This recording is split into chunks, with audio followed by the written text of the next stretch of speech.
This is Common Ground. Welcome back to Common Ground. I'm Mark. And I'm Lewis. And we're here to have some fun, right? Just talk shit and watch some videos, I guess. Exactly, yeah. I mean, we kind of went down a rabbit hole the last couple episodes of just, reactions to video game things related to that or movies, TV shows, etc. So why not keep it going? I was talking to Lewis earlier about, because I put this shirt on, coincidentally. And I was like, have you ever seen that Saturday Night Live sketch that made fun of the Joker movie with Joaquin Phoenix? Yes. Yes. Thank you for saving me there. As the Joker. And I have not. yeah, I haven't seen it. You've seen the movie, but you haven't seen the SNL sketch. And so I want to play it, and then we'll kind of just go from there. Heck yeah. Damn, that smells straight like ass, man. I don't know. I kind of like it. Yeah? You like trash so much, why don't you live in it? Why don't you bite me? Damn, Oscar, why you such a grouch, man? From the studio that brought you Joker and the Twisted Minds at Sesame Workshop comes the next gritty anti-hero origin story. Why do you think you're always in such a bad mood? Is it me? Or are things getting worse out there? One friendly neighborhood of Sesame Street has now become a haven of crime and corruption. I'm Guy Smiley, ABC DEFG News. Hookers and pimps on every corner. Now look, Prairie Dawn, you want to snuff his hose, okay? And snuff his hose early. I'm sorry, Daddy. Bitch, you better shut your damn mouth for good. People getting killed over nothing. Give me the ducky. Oh no. Give it to him. Very dirty, bro.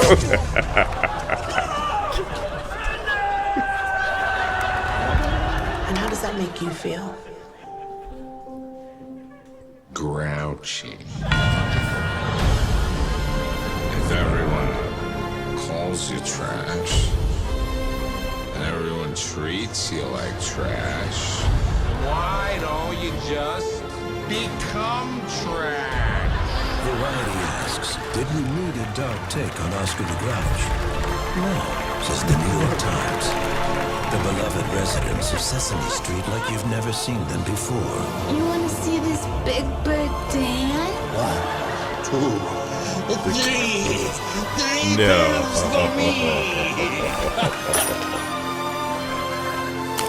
Elmo innocent! Elmo didn't sell no crack! You only arrest Elmo because Elmo Mexican.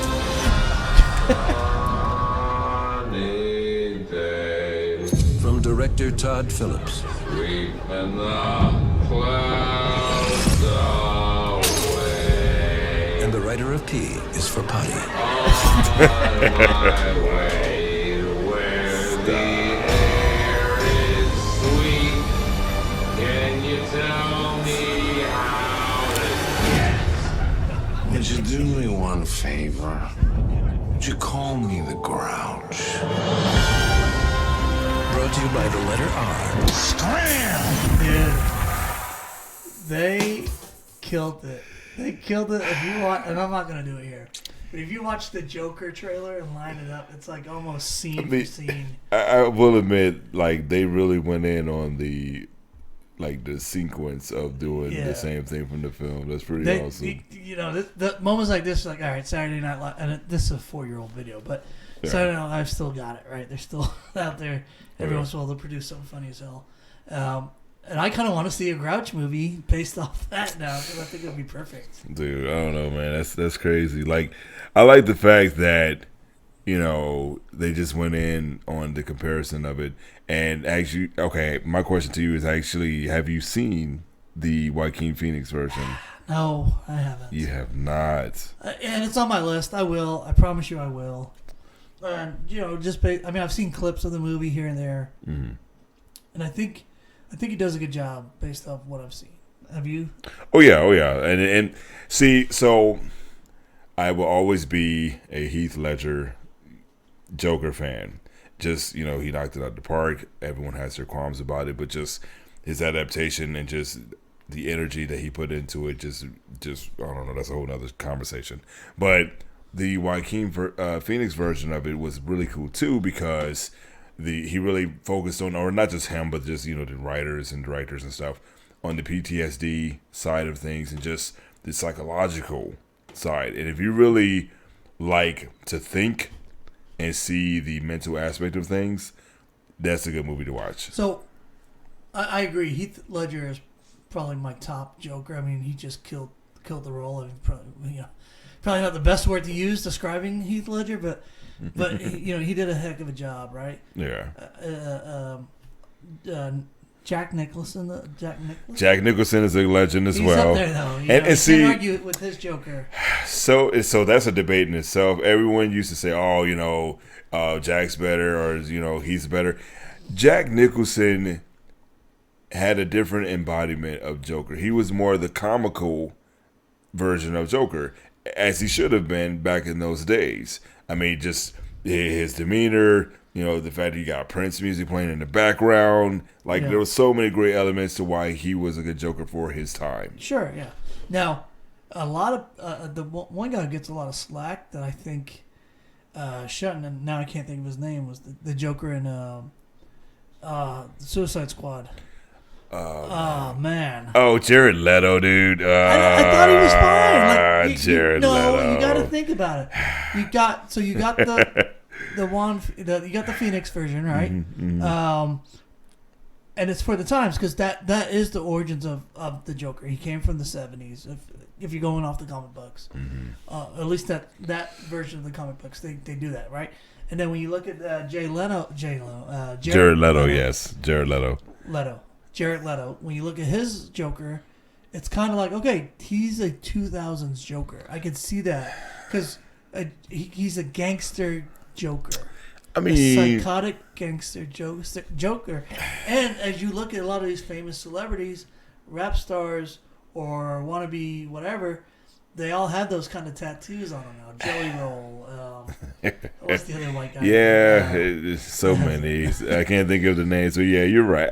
I get it. It's just... Why is the hate? I feel like, and correct me if I'm wrong, but I think most of us can agree of why we don't like Jared Leto as Joker is because he tried too hard. I'm not saying that maybe they had him do his version like that, but just seeing him being the Joker, it just seemed like he was trying too hard. He didn't know what side of Joker to be. If that makes any sense. Yeah, it does, but maybe he's trying to go for the psychotic Joker. You flip a switch Joker. Look, Heath Ledger had it. He had it down. Mark Hamill. Yes. I mean, 90s Joker. Yes. All the video. I think he does almost all the video games. Majority of them as the Joker. Exactly. I mean, and not to cut you off, but even going down the rabbit hole, I forget their names, but they're all greats. The animated series of Joker, the different voice actors who played Joker over the years, from the movies, the animated series, the TV series from the 90s, so many great ones. Yeah. Which is your favorite Batman movie out of the generations? That's hard, bro. I was a huge Heath Ledger fan as the Joker. I did like the Dark Knight series, but the older, Batman and Robin and Batman just from the 90s, it holds, closer to my heart because it's just nostalgia. Yeah. Even though George Clooney was kind of weird as Batman. Yeah, I could see why. Better than Val Kilmer. Hey, now. I don't know. Val Kilmer's Batman was horrible. Michael Keaton, killed it. Adam West. Adam is Adam, though. He's a legend. He's a legend. It's the original, but the way he carried that persona into the 2000s and a lot of my friends would be like, he was the best one, bar none. I wouldn't say he's the best. But he has a special place. You have the best Batman, right? Yeah. But Adam West is on a different shelf. So are you going to say that your boy is probably the best one? I can't think of his name right now. Who butchered Daredevil, and who he was also Ben Affleck. Ben Affleck. Yeah, he was all right. I had a lot of low expectations going into watching Ben Affleck Batman. Yeah. And because of that, I came out with all right. Yeah. It wasn't Same with I'm just messing up names now, but Edward. No. See, you're saying his name from Twilight, Edward Cullen. He was a Cullen, but Robert Patterson. Robert Patterson. Yes, my wife. I'm sorry, love. I know that you love yourself some Robert Patterson, but I don't know. He okay. I'll say this: he was good as Batman. Of what direction they were going with. I'll give you this: he was good as a Bruce Wayne. Yeah. Okay. Right. Yeah. Not as a I'll agree. Batman. But as a Bruce Wayne, I think he nailed it. He had that like younger playboy kind of, oh, don't look at me, I'm hurt, kind of vibe. It's kind of funny that we're talking about this. I'm surprised that SNL didn't do a sketch of Robert Patterson's Batman and intertwined it with Twilight. Yeah, that would be hilarious. Yeah. Now Michael Keaton's my top Batman. Of course, Christian Bale is up there.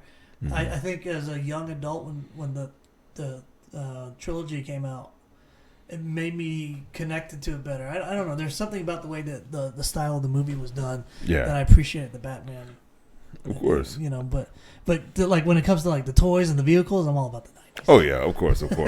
So yeah, guys, just let us know in the comments like who was your favorite Batman or just your favorite DC character in that timeline, whether it was a Joker or Batman or just anything intertwined with that, because there's so many ones to choose from. What was your who? All right, we'll leave it at this.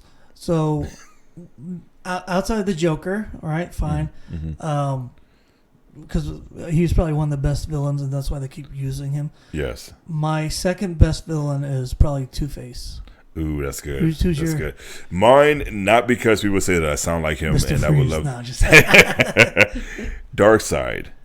Darkseid. So man. Darkseid was more Justice League based, but he was very methodical. Like his motives were very unique as to why he approached the Justice League and certain superheroes. So yeah, Darkseid. What about what do you think about like Mr. Freeze or Poison Ivy? Those ones. It was cool being younger, it was cool, right? Like when you're young, you're like, oh yeah. As you get older, you're like, oh, that's kind of lame. But see, Dr. Freeze was awesome until Arnold Schwarzenegger became Dr. Freeze. Yeah. I'm like, come on.